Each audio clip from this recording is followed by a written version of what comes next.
This is the Computer Geek 01010101 here, and today I am back with an update on my Fisher RS-1056 stereo receiver. Yes, it was about a year ago that this thing died on me. And it might be like, the heck? Yeah. I had opened this thing up to look at some of the switches in here and fix one of the meters. Well, in the process, I killed it. And this thing's been sitting in this garage for about 6 months, 6 to 9 months now. Like 3 to 6 months, who knows.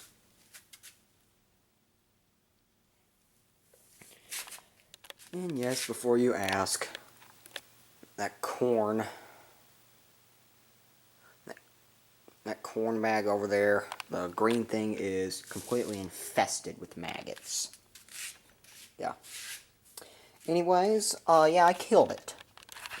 So I spent about 4 days and probably a collective total of 36 hours on Google, going back and forth between this unit and my multimeter and Google, badcaps.net, all sorts of stuff.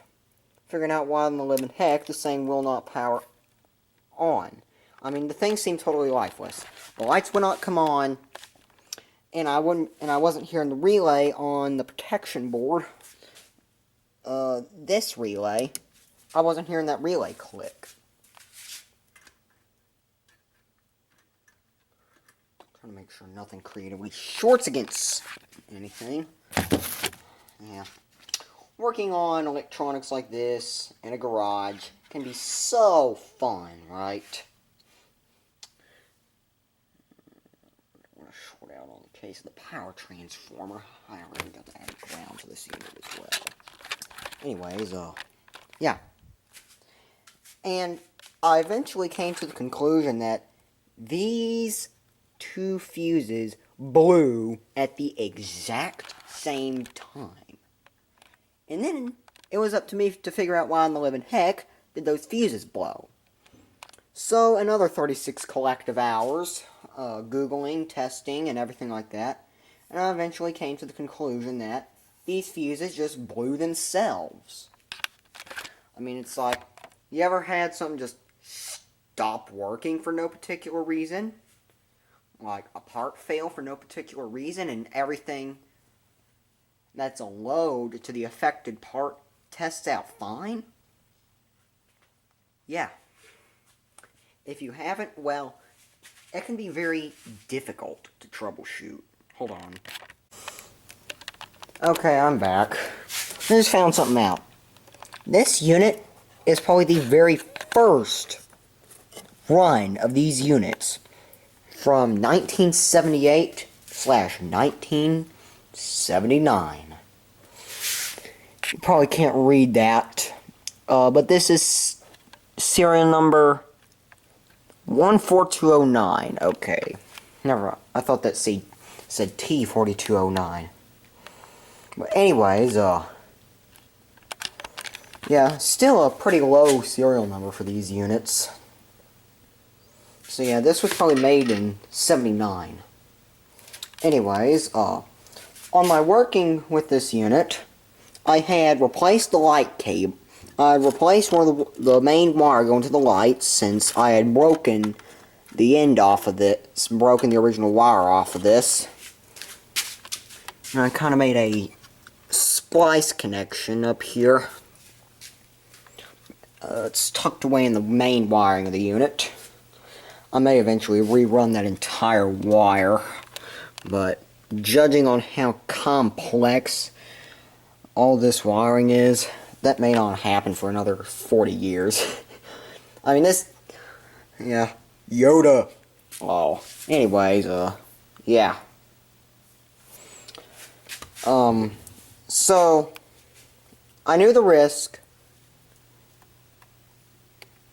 of doing such a thing, but yet I went ahead and did it anyway. I got some jumper leads from my old 5th grade science teacher She has a ton of these laying around.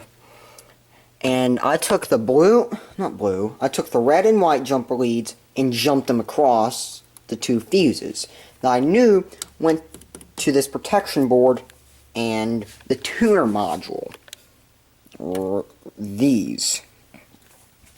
And I plugged it in, I hit the switch,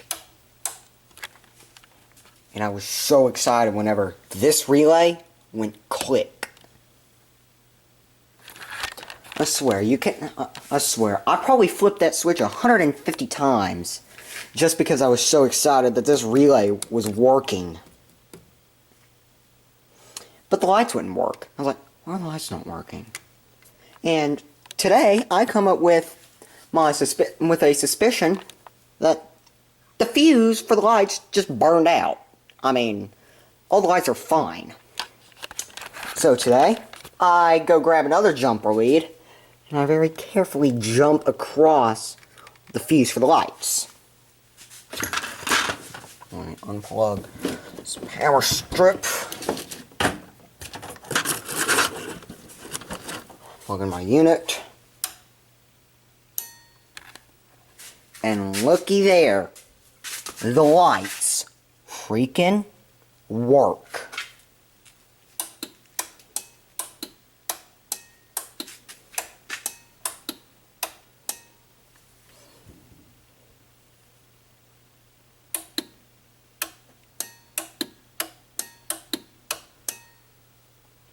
Well, some of them at least. Those two work, the rest don't. But still, hey. Now I gotta figure out why these lights don't work. I think it's a problem with one of my interconnects here. Anyways, I mean, that's just a random status update on this unit. If I can find the power switch, I mean,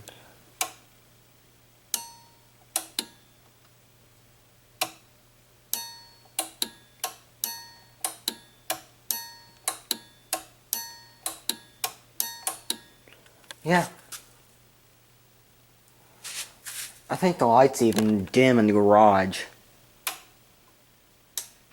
Nope. But one thing's for sure, this thing sucks down so much power in my room, in my already heavily loaded room, with, I think, a 20 amp breaker, that it makes the lights dim. And yes, I've actually attempted to trip the breaker to my room by turning on my computer and the amp at the exact same time. Needless to say, I wasn't able to do it. Okay guys, that apparently wasn't the actual end of the video because this just happened. I did not have these two cards in place. And I had this all plugged in, hit the switch, came to life, looking at the lights, and all of a sudden I see spark here. I see and hear a spark. I hear the power transformer hum really badly, and then I see and hear another spark, and then I cut the power off. Turns out, our wire for the lighting shorted to that.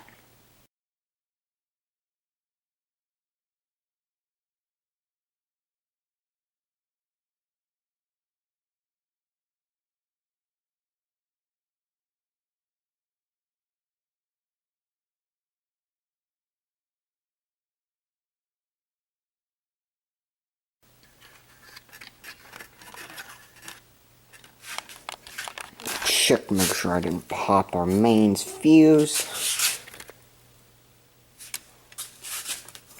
Mains fuse.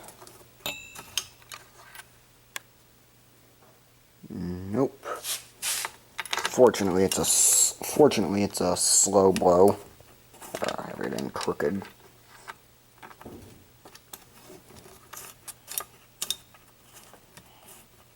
Yeah. And this, guys and girls, is why you always want to make sure all of your connections are insulated properly. especially when you're working in situations like this, where you have a board dangling down, and you have connections just flapping away in the wind. Power off. Crud. Never mind.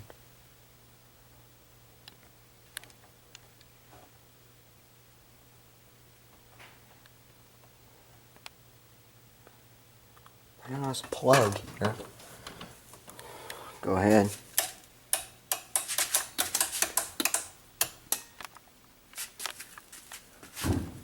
Huh. Everything else is working now.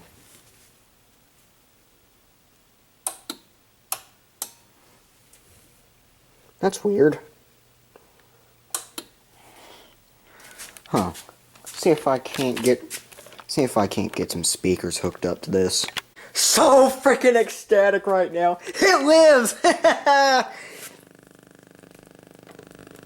Show your face. Yeah, it lives. Yeah. I have this kind of jerry-rigged. I have 3.5mm to RCA adapter coming out of my phone. That's getting fed into the aux input on my amp. I have my input selection set to aux. Yeah. Have my volume turned up a little bit on the amp, and I have the output on output A going right to my speaker, going right to my dad's old speakers here that I use as testing devices.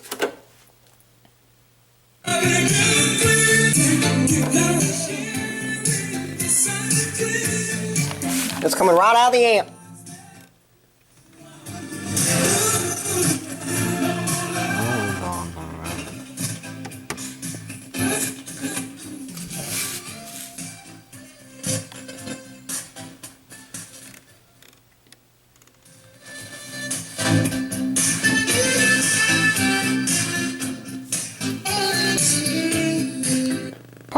Probably don't want to play too much more of that.